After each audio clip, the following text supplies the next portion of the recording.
happy time and a carefree time. A time of auto rides and double dates.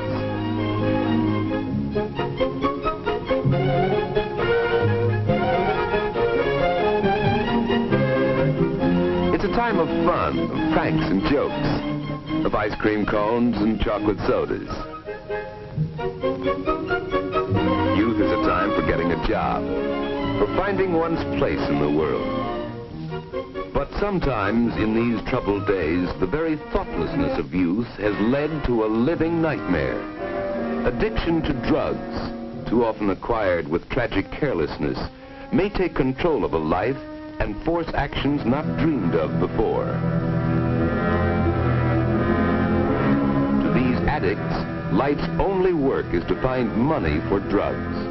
In their desperation, no means is too foul. Their only goal in life is to keep the deadening chemicals forever in their heart's blood.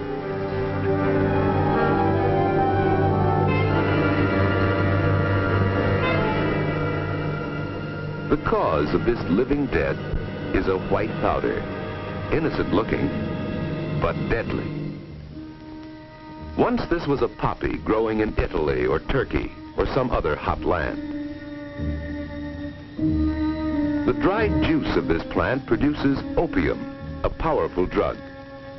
Contained in opium is morphine, used by doctors to relieve severe pain. From morphine comes heroin, outlawed even medically from the United States. These and other derivatives form the group of drugs called opiates. Opiates are classed as depressants.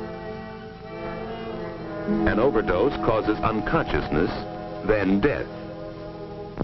A smaller dose, taken into the bloodstream, inhibits all the functions of the body by its action on the brain and the central nervous system. But the body gradually builds up a tolerance to the drug. More and more is needed to produce the same effects. After continued use, the body acquires a physical dependence on opiates, so that withdrawal of the drug causes a brief but violent illness until the body can make a readjustment. Another depressant is marijuana, derived from the hemp plant. It inhibits and distorts the action of the brain and nervous system in a manner somewhat different from opiates.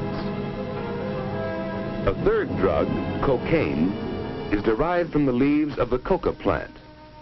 Its action is different from that of the depressants. When cocaine enters the body, it has a strong effect on body functions by acting as an irritant on the brain. Cocaine causes unusual and often unpredictable feelings and actions. Instead of physical dependence, marijuana and cocaine cause profound mental and emotional disturbances.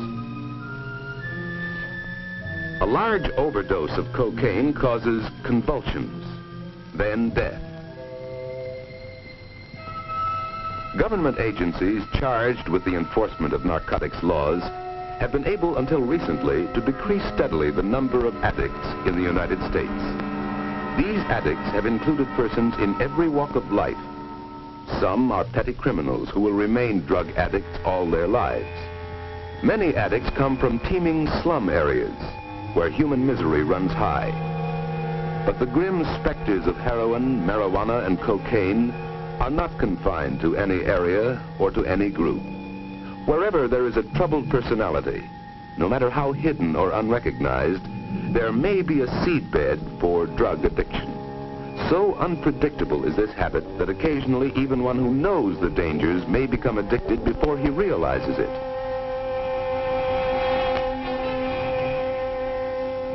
Sometimes the addict may come from a wealthy family, where drugs respect neither riches nor poverty.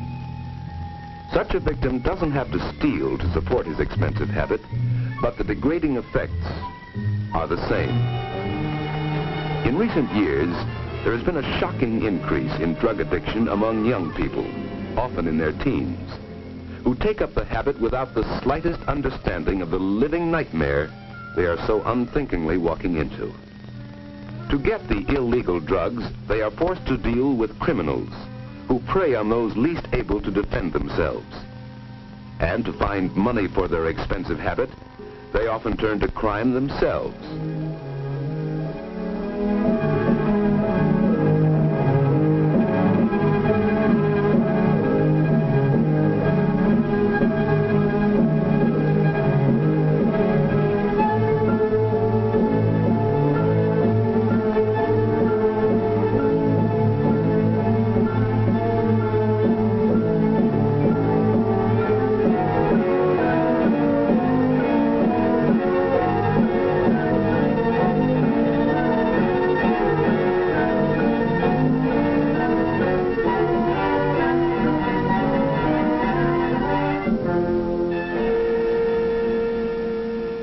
I looked down under his foot and I found this envelope with 6 caps in it. There's a chemical lab report on it. It's heroin. What do you have to say, Demelon? Let's see your arms.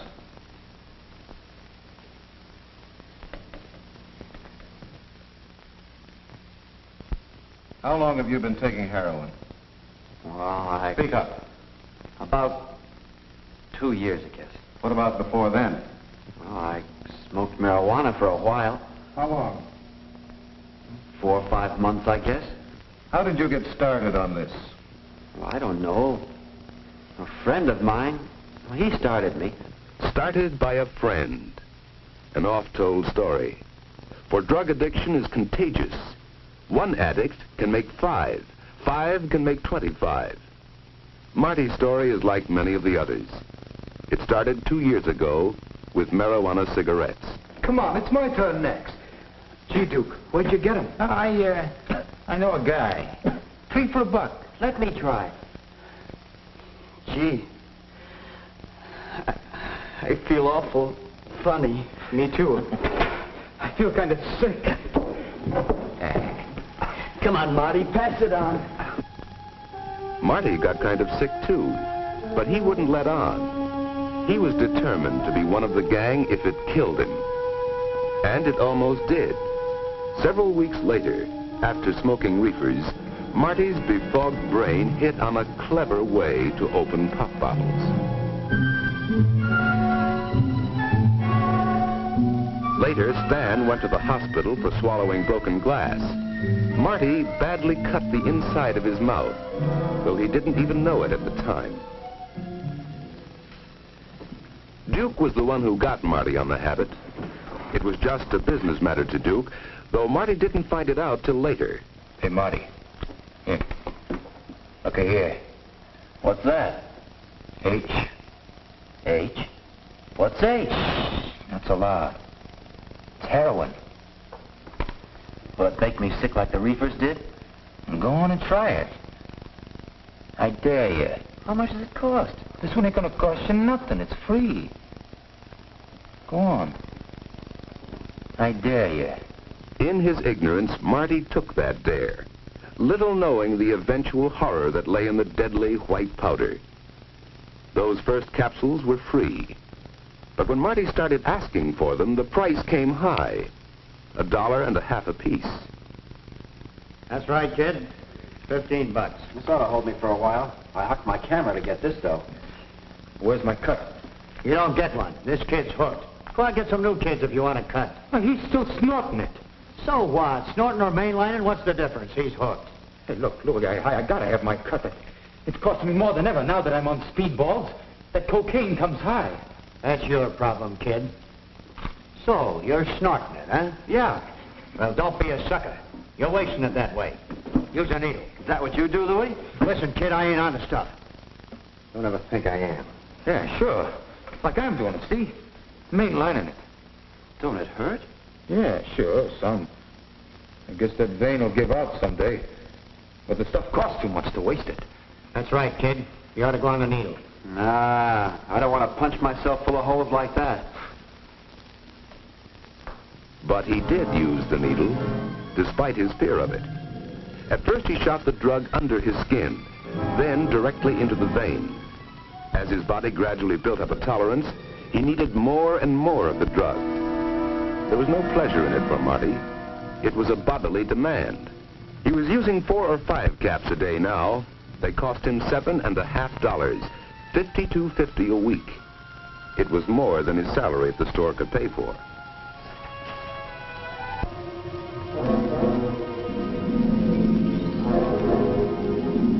But he was wrong. Barston didn't prosecute, but Marty no longer had a job. Drugs were becoming Marty's whole life. He was abnormally sleepy, losing weight, cross, irritable, fearful that the puncture marks on his arms would be discovered. His former friends now let him strictly alone. But with a false sense of loyalty, they didn't report him to the authorities. They would have done him a favor if they had. The only associates left for Marty were other drug addicts like Duke. It didn't matter. Nothing mattered but the ever-present craving for the drugs. He had given up interest in everything else. Marty's family saw all of these symptoms and others too, but didn't understand them. Often in the morning, his pillow would be wet from perspiration. His mother knew something was wrong. Something. Marty, have you seen the pinking shears I bought last week? Can't seem to find them anywhere. How should I know, Mom? Marty, you don't seem right, son. I'm worried about you. I'm all right, Mom. Just leave me alone. There's something wrong. I'm going to take you down to Dr. Bleeker's this afternoon for a checkup. No. No, I'm all right. Well, you don't act like it, son. I don't know what it could be. Ever since you lost that job at Mr. Barston. I don't know. I'm all right, Mom. I'll snap out of it. I hope so. You've lost weight. You don't have dates. You don't go out with the fellas anymore like you used to. There's something wrong. I know there must be. Well, boys go through all kinds of stages. Dr. Bleeker can tell us if there's anything wrong. I hope it isn't anything serious. Marty! Marty! Marty was hooked, physically dependent on heroin. When he was without white powder too long, his whole body revolted in dreadful protest. Sweat poured from him. He got the shakes. He had cold chills. His nose ran and his eyes ran. He was doubled up by piercing cramps, plagued by sudden attacks of vomiting and of diarrhea. Nothing could stop these attacks but more of the white drug in his veins. All right, kid. Beat it. I don't want you hanging around here. Okay. Give me a chance. Hitting it tough, huh? None of your business. Okay. That's the way you feel about it? I was just trying to help you out, that's all. Yeah. You wouldn't help your mother out of a rat hole. How would you like to make a fast couple of bucks? Doing what? Oh, it's easy. Nothing to it.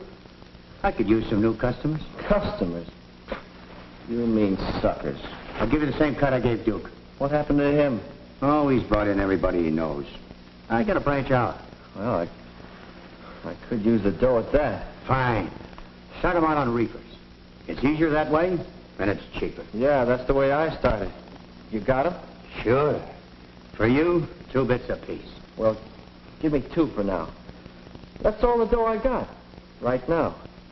So Marty went out to spread his contagion. And Louis, well, it was just business to him. The capsules of heroin, so necessary to Marty, were only so much stock to Louis.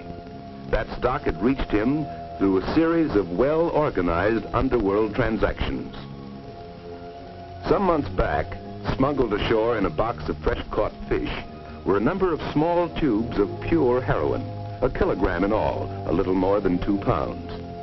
Originally bought for $1,000, it was resold after being smuggled into this country for $7,000. It was mixed with a similar-looking white powder, milk sugar, and sold again for $30,000. These were big business transactions possible only by organized criminal syndicates. Many believe such syndicates, in a cold-blooded scheme to create a market for their drugs, are directly responsible for the sudden growth of drug addiction among young people. By the time Louis Legty got it, the heroin had been cut many times, passed through many hands. he cut it again and put it up in capsules. There was less than 3% heroin in those capsules. The underworld made more than $250,000 on the original $1,000 investment. Big stakes, worth taking a few chances for, especially when Pusher Louie would take the rap. But even Louie wasn't taking much of a chance. He had junkies, dope addicts, working for him, like Marty Demelon. Marty had to keep going somehow to bring in the daily flow of money necessary to keep his habit supplied with drugs. When there were no new customers for Louie, Marty worked at any job he could find. But the jobs didn't last long. Often he had to turn to petty thieving and shoplifting to get the money he so desperately needed. Before long, he became fairly well known to the police. Mrs. Demelon, do you have anything to say? Yes, Judge. Marty, he isn't a bad boy. I wish you could have seen him before he started this poison. He always made good grades at school. He was doing so well at Mr. Barston's grocery. Judge, he's a good boy. I understand. Demelon, I believe you acquired the drug habit through ignorance. If you knew then what you know now, you probably never would have touched that first marijuana cigarette. Well, there's no way of undoing it now. I'm going to sentence you to 1 year in the municipal jail. However, I'll suspend sentence if you're willing to be committed to a hospital for the treatment of drug addicts and stay there until medically discharged. You mean to try to kick the habit? That's right. They know how to get you over the physical dependence with the least amount of withdrawal sickness. Do you agree?